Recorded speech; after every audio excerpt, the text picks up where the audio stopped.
consistent 18, 20 knot winds.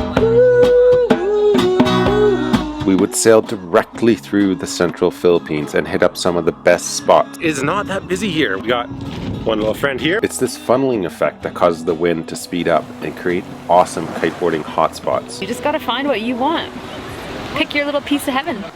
I'm Ben, that's Ashley. Together, we did the unimaginable. We sold everything and then set off on a mission to sail around the world. Civilization. See you later. Oh, tomorrow.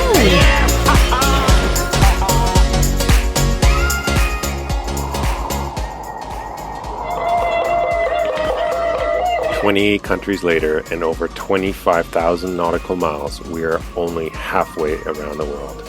I have no idea what's gonna happen. Subscribe to follow the adventure as we finish this lap. We are in Boracay in the Philippines. We were here 7 years ago when we were working desk jobs, and we just arrived by sailboat. It took us 15 hours to fly here. That took us 4 years to sail here.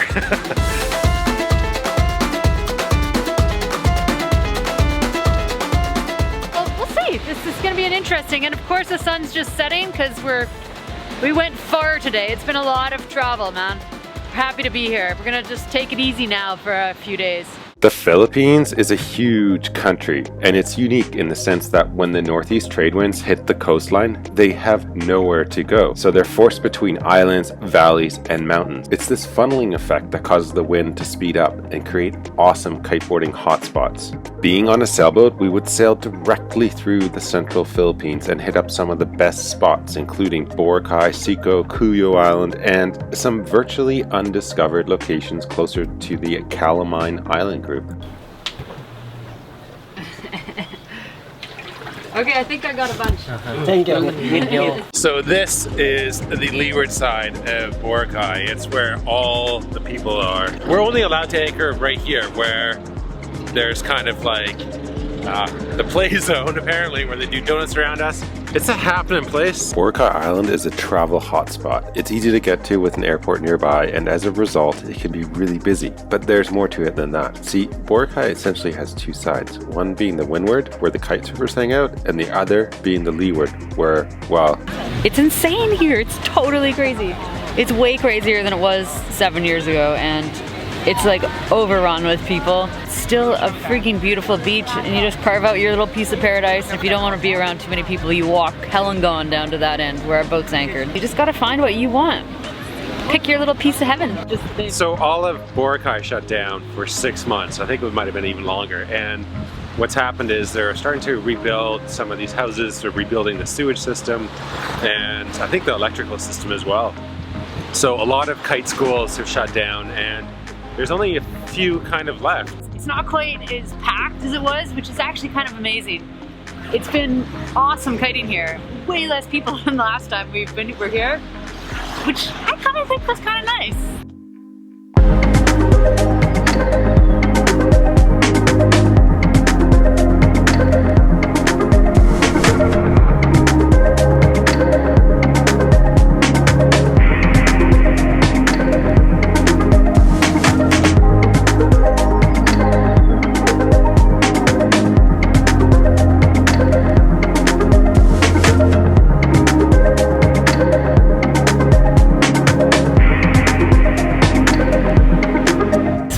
This is where we learned to kite surf. There's not that many kite places open right now, and we've been hanging out at the far end of the beach at this place called Green Yard. It's been fairly medium light winds. The wind seems to pulse at the end of the day, and it's been good. The guys helping out with the kites, fantastic. Never had service like that. Like, they pump up my kite for me. It's freaking amazing. If you're ever here in Boracay, you should come check this place out. It's Green Yard, and it's awesome.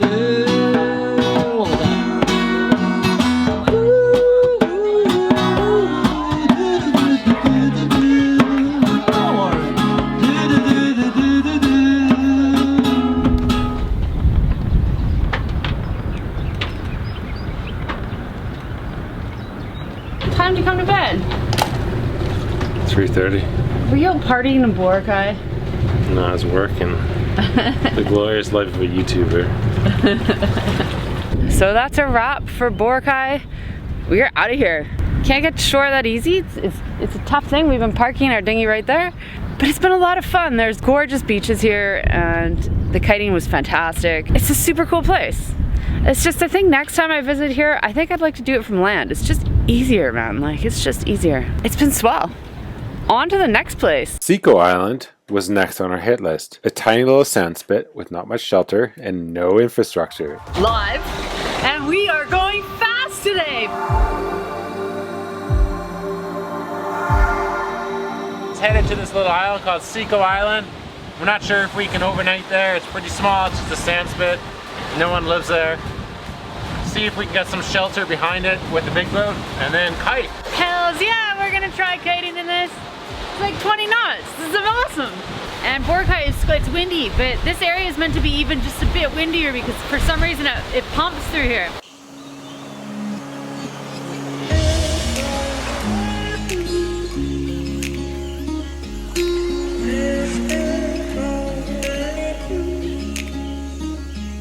So that boat right there is actually a squid boat. It's pretty cool. I'll zoom in for you, but it's got all these lights on it, these orange lights, and they just turn those on all night long and attract the squid up to the surface and catch them. They're pretty good. We had one the other day. It was this stuffed squid. It was like, maybe like, how long do you think it was? 12 inches? Probably like 12 inches long. It was a big ass guy. Big guy, stuffed with like all sorts of goodness. As we sail around the world, we often pick out destinations off the beaten track. There's no travel guide, no Lonely Planet book, just us looking at satellite imagery and talking to locals. Sico would not disappoint. It was big enough to provide a bit of shelter from the waves, yet exposed enough to make it a kiter's paradise. So Sico is just a little sandspit. It's pretty cool. We're gonna go say hi to these fishermen. And we're gonna just kite on that side for a little bit of waves and on that side for some flat water. Cool spot, hey Ash? It's awesome. You catch anything? I don't know. How long do you guys stay here? Weeks? Months? Weeks. Weeks. Wow. So these guys are here for weeks apparently. They bring their own water. They got a battery for light at night. It's so cool to see these guys out here. Like, I mean, they got a little bit of wood here, a little tarp, and that's about it. We've stayed a couple days here at Sico. It's been beautiful. The sun's just setting. And tomorrow we're off to our third kite spot in the Philippines, being Cuyo Island. Wind in the Philippines has two very distinct seasons. You're basically guaranteed northeast trade winds from late November to early April. Around June, the season switches to a southwest and the rainy season begins. Funny story, we put up the spinnaker today and we noticed that the Nahoa printed on it is backwards. And last time it was right way around from this side.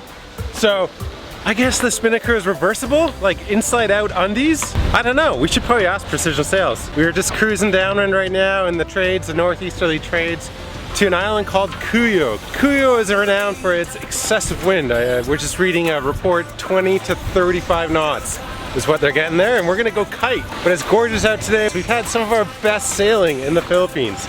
And Ashley, I'm working on my cookbook. the new cookbook? Yeah. We are averaging 8.8 knots. I think we must have a little bit of tide with us. Wonder what the Filipino fishermen think when they see a yacht with a bright orange spinnaker coming down. Thank you, Precision Sails. You did a fine job on this one. So here in Cuyo Island, there's a huge sandspit out here. And basically on the windward side, there's some shallow water. Now on the leeward side, that's kind of where the experts kite and throw down big tricks. But today is not that busy here. We got one little friend here and we got Ashley over here. What do you think of Cuyo? It's just brilliant. It's a beautiful place to kite. There's so much space. It's one of those spots that you don't find everywhere. You can get to Cuyo Island by air or ferry. Sometimes the airline runs, sometimes it doesn't. You kind of have to check on that. But it's a great alternative to Boracay Island for kite surfing because there's hardly anyone here. The only thing you have to watch out for is the low tides. December, the low tides over here get really shallow, so it's almost not kiteable some parts of the day. But yeah, it's a gorgeous spot. Come check out Cuyo.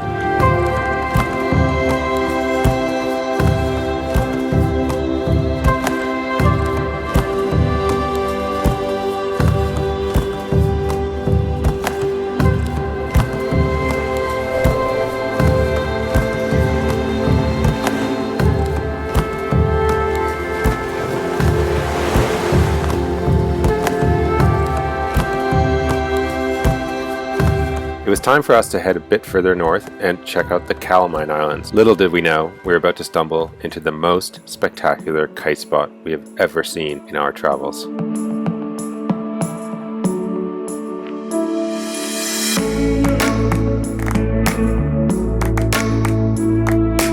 There's this little island we just stumbled into. We've got two islands actually, one over here, one over here. It's just freaking awesome for kiting. Consistent 18, 20 knot winds, and yeah, we kite almost every day.